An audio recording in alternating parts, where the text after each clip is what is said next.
누가복음 39장 37절에서 50절 말씀입니다. 제가 가진 성경 신약 성경 108쪽에 있습니다.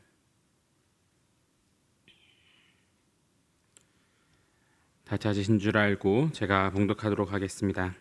이튿날 산에서 내려오시니 큰 무리가 맞을세 무리 중에 한 사람이 소리질러 이르되 선생님 청컨대 내 아들을 돌보아 주옵소서. 이는 내 외아들이니이다. 귀신이 그를 잡아 갑자기 부르짖게 하고 경련을 일으켜 거품을 흘리게 하며 몹시 상하게 하고야 겨우 떠나가나이다. 당신의 제자들에게 내쫓아 주기를 구하였으나 그들이 능히 못하더이다. 예수께서 대답하여 이르시되 믿음이 없고 패역한 세대여 내가 얼마나 너희와 함께 있으며 너희에게 참으리요. 내 아들을 이리로 데리고 오라 하시니 올 때에 귀신이 그를 거꾸로 뜨리고 심한 경련을 일으키게 하는지라. 예수께서 더러운 귀신을 꾸짖으시고 아이를 낫게 하사 그 아버지에게 도로 주시니 사람들이 다 하나님의 위엄에 놀라니라. 그들이 다 그 행하시는 모든 일을 놀랍게 여길세 예수께서 제자들에게 이르시되 이 말을 너희 귀에 담아두라. 인자가 장차 사람들의 손에 넘겨지리라 하시되 그들이 이 말씀을 알지 못하니 이는 그들로 깨닫지 못하게 숨긴 바 되었음이라. 또 그들은 이 말씀을 묻기도 두려워하더라. 제자 중에서 누가 크냐 하는 변론이 일어나니 예수께서 그 마음에 변론하는 것을 아시고 어린아이 하나를 데려다가 자기 곁에 세우시고 그들에게 이르시되 누구든지 내 이름으로 이런 어린아이를 영접하면 곧 나를 영접하며 또 누구든지 나를 영접하면 곧 나를 보내신 이를 영접함이니라. 너희 모든 사람 중에 가장 작은 그가 큰 자니라. 요한이 여짜오되 주여 어떤 사람이 주의 이름으로 귀신을 내쫓는 것을 우리가 보고 우리와 함께 따르지 아니하므로 금하였나이다. 예수께서 이르시되 금하지 말라. 너희를 반대하지 않는 자는 너희를 위하는 자니라 하시니라. 아멘. 우리가 계속 살펴보고 있는 누가복음 9장에서는 이제 제자들에게 포커싱을 맞추는데 그들의 실패에 특히 그 포커싱을 맞추게 됩니다. 9장에 들어서서 제자들은 계속해서 실패하게 됩니다. 예수님이 누구신가라고 하는 그 고백에서 책망을 듣고 변화산 사건에서 책망을 듣고 오늘 본문에서 다시 책망을 듣습니다. 그런데 오늘 본문은 계속해서 이런 실패를 보여주면서 그러면은 왜 그들이 실패를 하는가라는 것을 집중하게 합니다. 그 실패의 중심에 무엇이 있는지를 보여주며 우리로 하여금 예수님의 참된 제자로서 우리는 무엇을 바라봐야 하는가라는 것을 알게 해줍니다. 산을 내려온 예수님과 제자들에게 어떤 한 아버지가 다급하게 찾아와 부르짖습니다. 그 아버지는 이렇게 말합니다.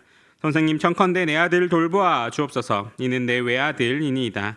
귀신이 그를 잡아 갑자기 부르짖게 하고 경련을 일으켜 거품을 흘리게 하며 몹시 상하게 하고야 겨우 떠나가나이다. 당신의 제자들에게 내쫓아 주기를 구하였으나 그들이 능히 못하더이다. 이 아버지의 이런 절망스러운 호소 속에서 우리는 중요한 사실 하나를 발견합니다. 이전에는 제자들이 그 예수님의 권세를 가지고 귀신을 내쫓았는데 지금은 이 실패 가운데에서 제자들이 귀신을 내쫓지 못했다라고 하는 것입니다. 왜 이런 일이 발생했겠습니까? 이번에 귀신이 특별히 강력해서입니까? 아니면은 제자들의 능력이 부족해서입니까? 예수님은 그에 대한 답을 명확하게 주십니다. 예수님은 믿음이 없고 비뚤어진 세대여라고 말을 합니다. 문제는 능력의 부족이 아니라 그들의 믿음의 결핍, 믿음의 문제가 있었다라고 하는 것입니다. 예수님은 그 제자들의 이 책망 가운데서 그들을 향하여 세대여라고 말씀하십니다. 제자들에게 하신 그 말씀이 제자들이 그저 단순히 믿음이 없어진 것이 아니라 제자들의 마음속에 그 어리석은 세대를 따라감이 있었다라고 하는 것입니다. 제자들도 그 시대의 영향을 받아서 믿음의 위기에 처해 있습니다. 시대를 따라가는 것이 제자들에게 있었습니다. 그 시대를 따라가는 것이 제자들에게 무엇으로 나타납니까? 시대를 따라가는 것이 제자들에게 고난을 취하지 않고 영광을 취하려 하는 것과 낮은 자를 업신여기고 높아지려 하는 것과 자신의 이익을 붙잡고 놓지 아니함으로 오늘 본문에 나타나게 됩니다. 오늘 본문은 제자들에게 왜 이런 믿음의 결핍이 일어났는가라고 하는 것을 알려주지는 않습니다. 하지만 그들의 현재 상태, 그들의 반응하는 것, 그들의 행동하는 것, 말하는 것을 통하여서 지금 그들이 바라보고 있고 붙잡고 있고 원하는 것이 무엇인가라는 것을 보여주게 됩니다. 우리도 마찬가지입니다. 때로 우리의 기도가 응답되지 않을 때에, 우리의 어떤 일들이 막히게 될 때에 우리는 가장 먼저 우리의 능력이나 그러면 그 방법이 어떤 문제가 있는가라는 것을 생각합니다. 조금 더 열심히 기도했어야 됐나? 아니면 내가 한 이 방법에 문제는 없었나? 조금 더 좋은 방법은 없었나라는 것을 생각을 합니다. 하지만 그 전에 예수님은 그 상황 가운데 있는 우리에게 이런 질문을 던지십니다. 내 믿음의 문제는 없었나라고 말입니다. 믿음의 결핍은 종종 우리에게 고난을 회피하고 영광을 추구하려는 마음에서 비롯되게 됩니다. 십자가 없는 면류관을 원하고 죽음 없는 부활을 기대하며 고난 없는 영광을 꿈꿀 때에 우리의 믿음은 조금씩 흔들리게 됩니다. 그 믿음으로 인하여서 예수님이 주시고자 하시는 것들에 집중하기보다 우리의 원함으로써 믿음이라는 것을 아니면 예수님의 그 은혜를 사용하려고 할 때 우리의 믿음은 그 결핍이 생기게 되는 것입니다. 예수님은 이러한 제자들의 마음을 아시고 다시 한번 고난을 예고하십니다. 이 말을 너희 귀에 담아두라. 인자가 장차 사람들의 손에 넘겨지리라 라고 말씀하십니다. 그런데 이와 비슷한 말씀을 불과 예수님은 10일 전에 하셨습니다. 누가복음 9장 22절에서 예수님은 이르시되 인자가 많은 고난을 받고 장로들과 대제사장들과 서기관들에게 버림받아 죽임을 당하고 제3일에 살아나야 하리라 라고 말씀하셨습니다. 하지만 제자들은 그때도 이 말씀을 이해하지 못했고 그리고 오늘 이 본문에서도 이 말씀을 이해하지 또 그리고 받아들이지도 못했습니다. 누가는 이 상황을 다음과 같이 기록합니다. 그들이 이 말씀을 깨닫지 못하였으니 이는 그들로 하여금 깨닫지 못하게 숨겨졌습니다. 또 그들은 이 말씀을 묻기도 두려워하더라. 여기서 우리는 지금 제자들의 영적인 상태를 한번 볼 수가 있습니다. 그들은 예수님의 말씀이 무슨 뜻인지 깨닫지 못합니다. 그들에게 이 말씀은 숨겨졌습니다. 영적인 눈이 어두워져 있습니다. 그들의 눈이 지금 믿음으로써 믿음이 보게 하는 것을 바라보지 않고 시대를 따라서 시대가 바라보게 하는 것을 바라보고 있었기 때문입니다. 그리고 그러한 말을 알고 싶지도 않아 합니다. 그들이 묻기도 두려워합니다.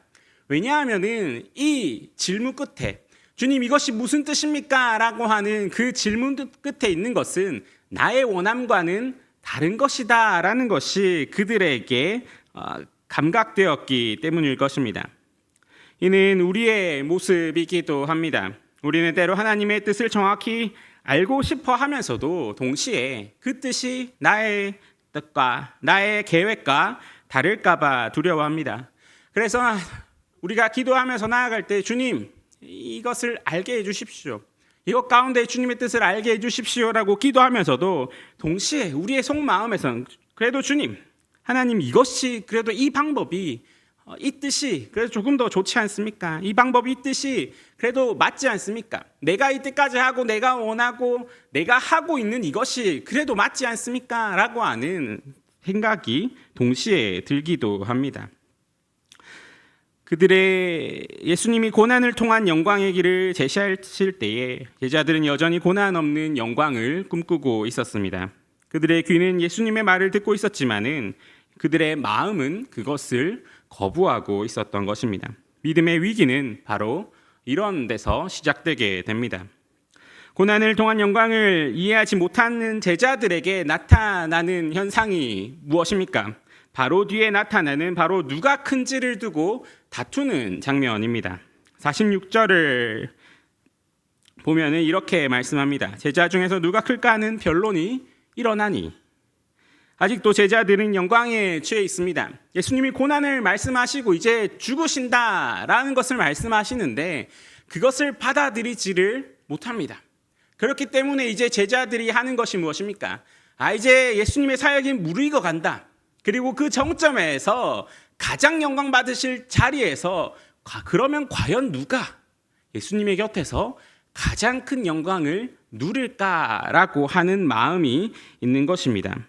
예수님이 고난과 죽음을 말씀하시는데 그들이 누가 더 높은 자리에 앉을 것인가라는 것을 이어서 다투고 논의하고 있다는 것이 얼마나 아이러니하며 얼마나 그 사이에 장벽이 쳐져 있다는 것을 알게 해 줍니까? 이때 예수님은 어떻게 하십니까? 예수님은 한 어린아이를 데려다가 곁에 세우시고 말씀하십니다. 누구든지 내 이름으로 이런 어린아이를 영접하면 곧 나를 영접함이요 또 누구든지 나를 영접하면 곧 나를 보내신 이를 영접함이라. 너희 모든 사람 중에 가장 작은 그가 큰 자니라 라고 말씀하십니다. 당시 어린아이는 가장 작은 자에 어울리는 존재였습니다. 법적인 권리도 어떤 사회적인 권리도 없던 존재였습니다.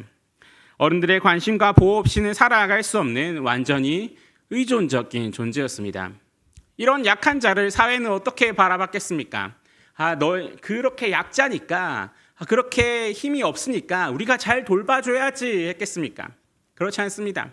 어린아이는 무시의 대상이었으며 그리고 어떤 권리도 그리고 어떤 그 보살핌도 그렇게 신경의 대상이 되지 못한 존재였습니다. 예수님은 바로 그런 어린아이를 데리고 와서 가장 작은 자를 품는 사람이, 가장 작은 자를 영접하는 사람이 가장 크다라고 선언하십니다.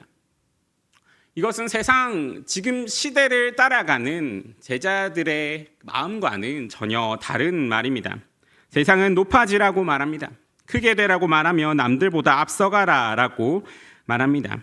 하지만 하나님 나라에서는 그것이 정반대가 됩니다.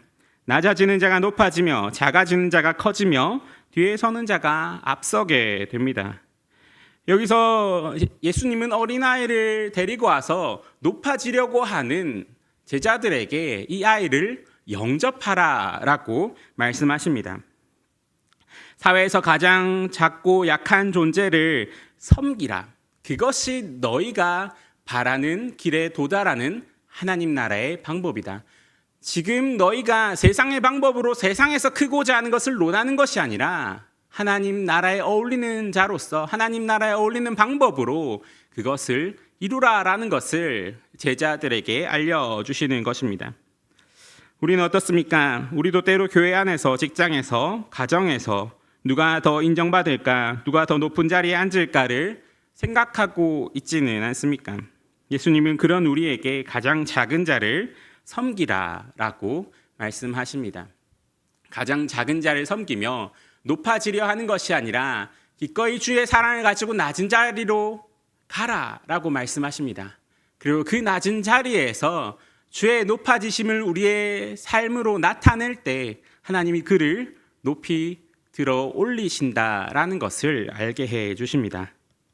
이제 예수님이 이렇게까지 하셨으면은 이제 제자들이 조금 정신을 차리고 그렇구나. 하나님 나라의 진리는 그런 것이구나. 우리 안에 지금 그 높아지려는 세상을 따라가려는 마음이 있구나라는 것을 좀 알고 고치면은 좋을 텐데 이제 요한이 나서서 한 수를 더 뜨게 됩니다. 요한은 이렇게 말합니다. 주여 어떤 사람이 주의 이름으로 귀신을 내쫓는 것을 우리가 보고 우리와 함께 따르지 아니함으로 금하였나이다. 요한의 이런 말 속에는 어떤 것이 있습니까? 아직 버리지 못할 우월감이 그 안에 있습니다. 요한이 하는 말이 어떤 것입니까? 어떤 사람이 예수님의 이름으로 예수님의 능력을 권세를 가지고 예수님이 그 제자들에게 명령하셨던 그 사역을 했습니다. 그러니까 요한은 어떻게 말했겠습니까? 우리와 함께 있어야 한다. 예수님의 그 이름으로 사역을 하려면은 우리의 그 바운더리 안에 있어야 한다. 우리의 그 모임 안에, 우리의 그 공동체 안에 들어와라 라고 말했는데 그 사람이 거부한 것입니다. 그러니까 요한이 그 사람에게 그러면 이제 이런 사역을 그만두라라고 말한 것입니다. 우리는 예수님의 공식 제자이고 그리고 그럼으로써 그 예수님의 이름을 가지고 사역하려면 우리 안에 있어야 한다라고 하는 것, 그것이 요한의 마음에 있었던 것입니다. 얼핏 보면은 뭔가 맞는 이야기 같지만은 그 속에 있는 요한의 마음이 어떤 것이겠습니까? 성령님의 일하심에 대한 제약을 두는 것입니다. 성령님의 그 능력, 그리고 예수님의 이름으로 행해지는 그 능력은 이러한 방법으로, 이러한 원리로, 그리고 이러한 모습으로 나타나야 된다라고 하는 자기만의 생각에 가두어 버리는 그런 모습이 나타나게 되는 것입니다. 하지만 이에 대해 예수님은 금하지 말라, 너희를 반대하지 않는 자는 너희를 위하는 자니라 라고 답하십니다. 예수님은 이 말씀을 통하여서 우리와 저들을 가르는 그 울타리를 넘어서 하나님 나라가 우리보다 큼을 말씀해 주십니다. 우리는 종종 하나님 나라가 우리 안에 있는 그 작은 것으로 생각하게 됩니다. 그래서 나와 다르다면은, 그럼 내가 아는 것과 다르다면은 그것을 틀린 것이라고 생각하기도 합니다. 하지만 예수님은 그 모든 것들을 통하여서 하나님 나라가 우리의 생각보다, 그래 우리가 상상하는 그것보다 훨씬 넓음을 보게 하십니다. 현대에서 이런 것들은 어떻게 경험되게 됩니까? 성령님께서 우리의 예상 밖의 사람을 사용하셔서 그분의 뜻을 이루는 모습을 보게도 하시며, 우리가 때로는 업신여기며 우리가 때로는 싫어하는 사람을 통하여서 그 주님의 일을 이루어 가심을 보며, 주님이 우리의 생각보다, 그리고 우리의 그 삶보다 더 크게 일하시며 그 큼 안에 우리가 들어가야 하는구나라는 것을 알게 하십니다. 하나님의 역사하심이 우리의 생각과 우리의 방법대로 되어야 한다라고 하는 그 교만을 이러한 사람을 사용하심을 통하여서 우리를 알게 하시는 것입니다. 오늘 우리는 어떻습니까? 혹시 내가 가진 생각이나 내가 가진 방법을 고집하며 하나님의 그 일하심은 이렇게 나타나야 된다라고 하는 생각과 방법을 가지고 있지는 않습니까? 요한은 겉으로는 예수님의 권위를 지키려는 듯 보였지만 속으로는 그 자신이 가지고 있는 상황과 어떤 그 공동체에 대한 우월감이 그 안에 있었습니다. 그 자신을 높이고 싶은 마음이 그 안에 숨어 있었습니다. 우리도 마찬가지입니다. 신앙과 사역을 주님을 위해 한다고 말하면서도 실제로는 내 자리, 그리고 내 방법, 내 교만을 의식할 때가 많이 있습니다. 예수님은 그런 우리의 마음 깊은 곳을 비추어서 그 우월감을 내려놓아라, 주의 일하심 앞에서 그 교만을 내려놓아라, 그리고 작아지고 낮아지라라고 말씀하십니다. 크고자 애쓰는 손을 놓을 때에 비로소 하나님의 영광이 드러난다라고 하는 것을 알게 해 주시는 것입니다. 오늘 본문 전체의 말씀을 통하여서 본문이 말씀해 주고 있는 것이 무엇입니까? 그것은 바로 겸손하고 낮아지며 작아져라라고 하는 것입니다. 세상은 우리에게 크라고 높아지고 강해지다라고 말합니다. 하지만 예수님은 작아지고 낮아지고 섬기라라고 말씀하십니다.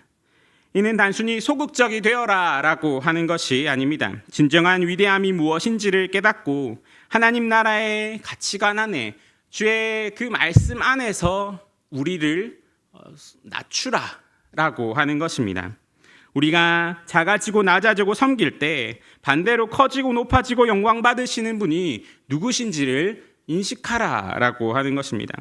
이 작아지는 용기는 쉽지가 않습니다. 세상의 모든 목소리가 크라고 높아지라고 외치는 가운데서 내가 작아지겠다, 내가 낮아지겠다, 내가 더 낮은 자를 섬기겠다, 지금 내 옛 본성과 그 세상이 외치는 그 목소리를 반대로 하고 주님이 가신 그 길을 걸어가겠다라고 결심하는 것은 쉽지가 않습니다. 매우 큰 용기가 필요합니다. 하지만 이것이 예수님이 걸어가신 길이고 우리가 따라가야 할 길입니다. 시대를 바라보지 않고 주님을 바라볼 때, 그리고 주님의 그 말씀이 빛을 비추어서 우리의 마음을 비추어서 우리가 진정으로 우리가 가야 될 길이 무엇인가를 알게 될 때 가능하게 되는 것이 바로 이 작아지게 되는 용기가 됩니다. 예수님은 하나님의 아들이시면서도 종의 모습으로 오셨습니다. 가장 높으신 분이 가장 낮은 곳으로 내려오셨습니다. 그리고 십자가에서 죽기까지 자신을 낮추십니다. 그 결과 하나님께서 그를 지극히 높이셨고 모든 이름 위에 뛰어난 이름을 주십니다. 오늘 우리가 예수님을 바라보며 예수님의 제자로서 그 예수님의 길을 걸어가기를 원합니다. 내 자리와 내 생각과 내 뜻보다는 주의 뜻을 구하며 가장 작은 자를 섬기며 그 안에서 높아지시는 예수님을 보고 나의 영광이 드러나는 것이 아니라 주의 영광이 드러남을 기쁨으로 여기며 다른 이들을 그 영광 가운데서 품어줄 수 있는 마음을 가지고 살아가기를 원합니다. 그때에 우리는 참된 제자의 모습을 가질 것이고 그때에 주님이 우리에게 걸어가게 하신 그 길을 기쁨으로 순종하며 걸어갈 수가 있게 될 것입니다. 이러한 모습으로 살아가며 그리스도의 제자로 살아가는 저와 여러분이 되기를 간절히 소망합니다. 함께 기도하시겠습니다. 사랑의 하나님 아버지, 말씀을 통하여서 우리의 모습을 비춰보게 하시니 감사합니다. 제자들처럼 우리도 때로 영광만을 쫓고 고난이 아니라 우리의 이익과 우리의 그 능력만을 바라보려 했음을 고백합니다. 주님, 우리에게 주님을 바라볼 수 있는 시선을 주시고 작아질 수 있는 용기를 주시옵소서. 그리하여서 하나님의 나라의 법칙과 하나님의 나라의 그 원칙을 알게 하여 주시고 그 나라의 백성으로서 그 나라에 어울리는 삶을 살게 하여 주시옵소서. 그리하여서 주님 가신 그 길을 기꺼이 걸어가는 참된 제자가 되기를 원하오니 우리를 붙잡아 주시고 인도하여 주시옵소서. 언제나 우리와 함께 하신 예수 그리스도의 이름으로 기도드립니다. 아멘.